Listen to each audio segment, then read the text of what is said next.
Every year there's a spring bonfire on the island, and it happens for the equinox on March 21st to welcome in spring after a long and usually cold winter. People on the island are requested to keep their Christmas trees, which they do, and then they bring them to the circle near the ferry dock, where they are about a week before the bonfire takes place. And the trees are hung upside down from a living tree. It's basically, they're hung there as an invitation. On the evening of the bonfire, everybody gathers at the ferry dock. The trees are taken down.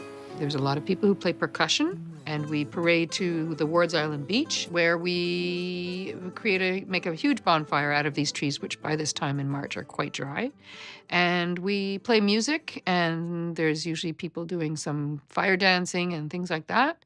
It's a nice celebration after a long, cold winter to welcome in the new growth, and that's why we burn the Christmas trees, because it's the end of the winter and the beginning of a new season of growth.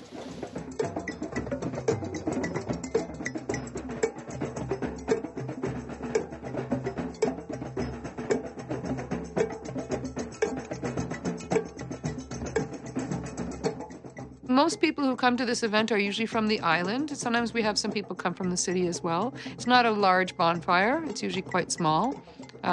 Maybe a few hundred people, maybe not. Depends on the weather.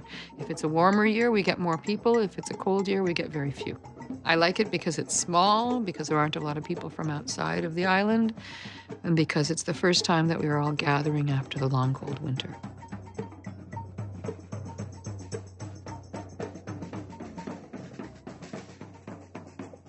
It's awesome. It's really awesome. Hello, spring and summer. Wow. Just like cut and loose.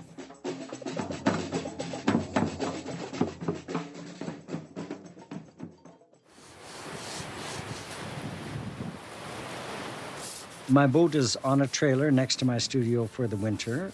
It cannot stay in the water over the winter because the ice would destroy it. And in order to launch, now that the ice is gone, I have a great many things to do. First of all, I have to sand and clean the hull, paint parts of it to touch up paint, redo the waterline in black paint, which is always gone, then varnish all the bright work, all the wooden parts of the boat.